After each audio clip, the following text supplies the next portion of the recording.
Good morning students. आज हम अंग्रेजी ग्रामर का जो टॉपिक करने जा रहे हैं वो है आपका एक्टिव एंड पैसिव वॉइस। तो चलिए बच्चों स्टार्ट करते हैं हम लोग हमारा active and passive voice. Active and passive voice. Active और पैसिव वॉइस हम लोगों ने पिछले कक्षाओं में पढ़े हैं। चलिए हम लोग जानते हैं सबसे पहले एक्टिव वॉइस के बारे में। तो एक्टिव वॉइस क्या है? तो देखिए बच्चों, एक्टिव वॉइस में क्या होता है कि एक्टिव वॉइस वह सेंटेंस होते हैं जिनमें कर्ता स्वयं सक्रिय होकर कार्य करता है। यानी इन सेंटेंसों में कर्ता पर फोकस किया जाता है, यानी कर्ता के बारे में बताया जाता है कि क्या कार्य उसके द्वारा किया जा रहा है। यानी कुल मिला के इस सेंटेंस में कर्ता स्वयं सक्रिय होता है, स्वयं कार्य कर रहा होता है और कर्ता पर फोकस किया जाता है। जैसा कि हम एक एग्जांपल लेते हैं लोग एक्टिव वॉइस का। Mohan writes a letter. Mohan writes a letter. यहां देखिए बच्चों, मोहन पर फोकस किया गया है, यानी मोहन के द्वारा एक पत्र लिखा जा रहा है। तो इस सेंटेंस में जो मोहन है, जो सब्जेक्ट है आपका, वो सक्रिय है, स्वयं कार्य कर रहा है, इसलिए सेंटेंस को हम लोग एक्टिव वॉइस की श्रेणी में लेते हैं।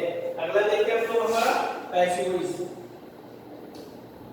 पैसिव वॉइस वह सेंटेंस होते हैं जिनमें कर्ता स्वयं सक्रिय नहीं होता अपितु वर्ब के अनुसार कार्य करता है। यानी इस सेंटेंस में वर्ब पर फोकस किया जाता है, जो आपकी क्रिया होती है उस पर फोकस किया जाता है। जैसा कि हम लोगों ने अभी से पहले वाले सेंटेंस में देखा था, सब्जेक्ट पर फोकस किया गया तो वो सेंटेंस कहलाया एक्टिव वॉइस, और वर्ब पर फोकस करते हुए सेंटेंस बनाया जाता है वो कहलाता है आपका पैसिव वॉइस। तो हम इसी सेंटेंस को पैसिव वॉइस में कन्वर्ट करते हैं।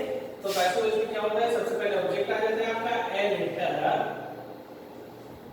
is written by मोहन, और सब्जेक्ट को ऑब्जेक्ट बना दिया जाता है, ऑब्जेक्ट पर फोकस कर दिया जाता है, हेल्पिंग वर्ब जो आपकी मेन वर्ब है उसके अकॉर्डिंग इसमें कार्य करवाया जाता है। तो ये सेंटेंस कहलाता है पैसिव वॉइस।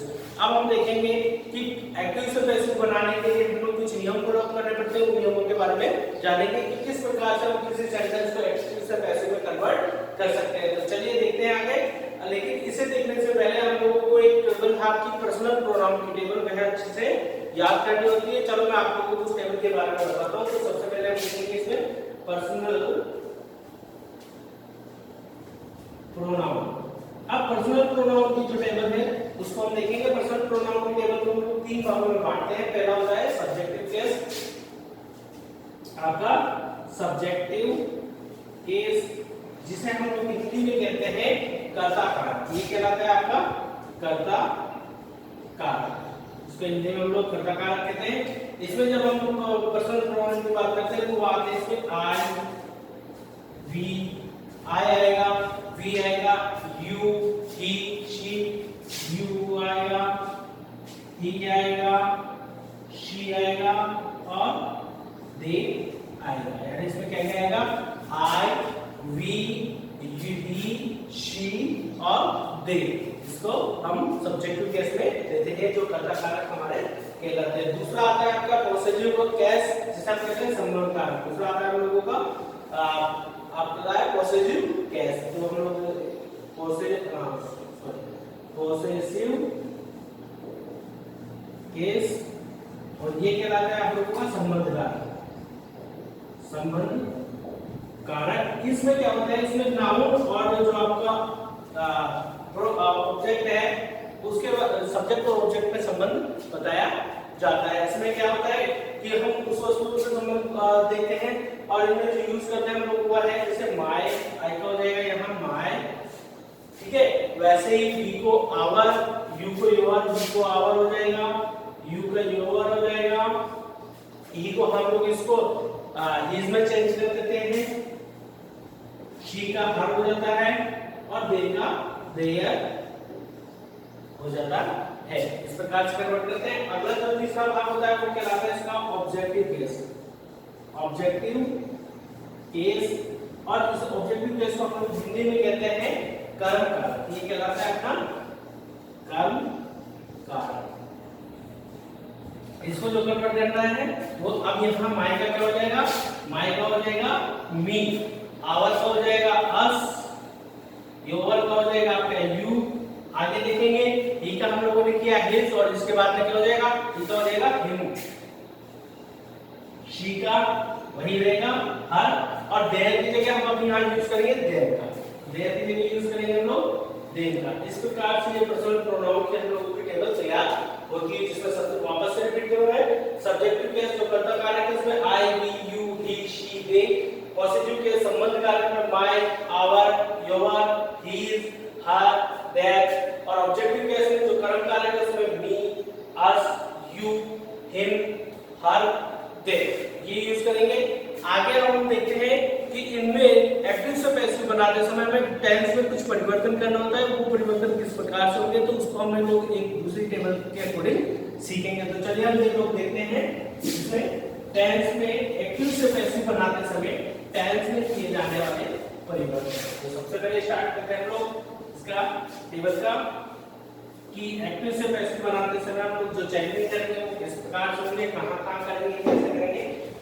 तो सबसे पहले लेते हैं हम लोग एक्टिव से पैसिव बनाते समय टेंस संबंधी परिवर्तन। तो चलिए देखिए आगे देखते हैं हम लोग एक्टिव से पैसिव बनाते समय टेंस संबंधी परिवर्तन। तो सबसे पहले हम लोग उसमें देखेंगे कि यदि हम लोगों का एक्टिव सेंटेंस है, एक्टिव वॉइस का जो सेंटेंस है वो किस टेंस में हुआ, तो उसको पैसिव बनाते समय किस टेंस में लेंगे। तो मैं यहाँ शॉर्ट में बता दूं आपको, अगर एक्टिव वॉइस में आपका जो सेंटेंस है वो इस प्रकार होगा तो पैसिव वॉइस बनाते समय हम लोग उसको इस प्रकार से उसके टेंस में चेंजिंग करेंगे। अगर एक्टिव वॉइस जो है आपका, अगर मुझे ये प्रेजेंट डेफिनेट टेंस में है जो इसका वाक्य, ये प्रेजेंट डेफिनेट टेंस में है तो हम लोग इसको जो चेंज करेंगे वो करेंगे प्रेजेंट कंटीन्यूअस टेंस में। इसका जो चेंजिंग होगा वो हो जाएगा आपका प्रेजेंट कंटीन्यूअस टेंस में। फिर हम बात करें अगर आपका सेंटेंस जो है वो आपका प्रेजेंट कंटीन्यूअस में है तो इसमें क्या होता है, जो इसकी हेल्पिंग वर्ब होती है प्रेजेंट कंटीन्यूअस की, जैसे कि हम लोगों को पता है इज, एम, आर, तो इस इज एम आर के साथ में हम लोग क्या जोड़ देते हैं, बीइंग जोड़ के इसको पैसिव वॉइस में कन्वर्ट करते हैं। फिर आगे बढ़ते हैं हम लोग, हमारा अगला टेंस आता है वो है हमारा present perfect tense. Present perfect tense को कन्वर्ट करते समय हम लोग इसको प्रेजेंट परफेक्ट कंटीन्यूअस में चेंज कर देते हैं। पैसिव वॉइस बनाते समय प्रेजेंट परफेक्ट को प्रेजेंट परफेक्ट कंटीन्यूअस में हम लोग चेंज कर देते हैं। और जो आपका होता है चौथे नंबर का जो टेंस प्रेजेंट परफेक्ट कंटीन्यूअस, ये प्रेजेंट परफेक्ट कंटीन्यूअस जो होता है वो नो चेंज देता है, यानी चौथे नंबर का जो टेंस होगा उसमें हम किसी भी प्रकार से कोई परिवर्तन नहीं करेंगे। आगे जब हम बढ़ते हैं तो अगला आता है हम लोगों का पास्ट इंडेफिनिट। तो पास्ट इंडेफिनिट को भी हम लोग उसी प्रकार से कैसे चेंज करेंगे, पास्ट कंटीन्यूअस में। फिर आता है हमारा पास्ट कंटीन्यूअस। पास्ट कंटीन्यूअस को हम लोग करेंगे वाज या वर, जो कि इसकी पास्ट कंटीन्यूअस की हेल्पिंग है, और इसमें क्या जोड़ देंगे, बीइंग जोड़ देंगे और इसका कन्वर्ट कर देंगे। फिर हम देखेंगे पास्ट परफेक्ट। पास्ट परफेक्ट का जो चेंजिंग है वो होगा आपका पास्ट परफेक्ट कंटीन्यूअस में। और इसके बाद में जो हमारा सेंटेंस है पास्ट का जो है अंतिम टेंस है पास्ट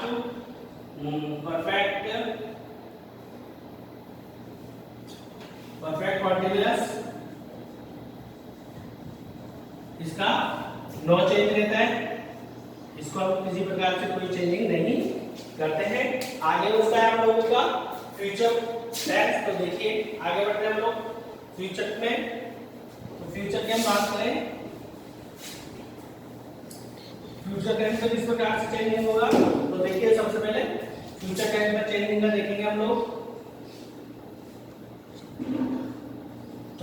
सिंपल चेंजिंग के लिए हम लोग देखेंगे कि यदि आप लोगों का जो वाक्य है फ्यूचर इंडेफिनिट में होगा,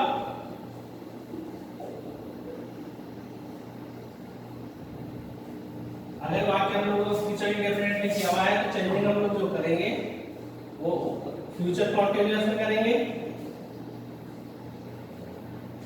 अगर वाक्य हम लोगों का फ्यूचर कॉन्टिन्यूअस में दिया गया है तो पैसिव वॉइस में नो चेंज। अगर वाक्य हम लोगों का फ्यूचर परफेक्ट में दिया गया है तो हम लोग इसको चेंज करेंगे फ्यूचर परफेक्ट कंटिन्यूअस। और यदि वाक्य आप लोगों का फ्यूचर परफेक्ट कॉन्टिन्यूअस में दिया गया हो इसमें नो चेंज, यानी चौथे नंबर वाला तो किसी का चेंज नहीं होगा और फ्यूचर का जो दूसरा और चौथा है वो चेंज नहीं होगा।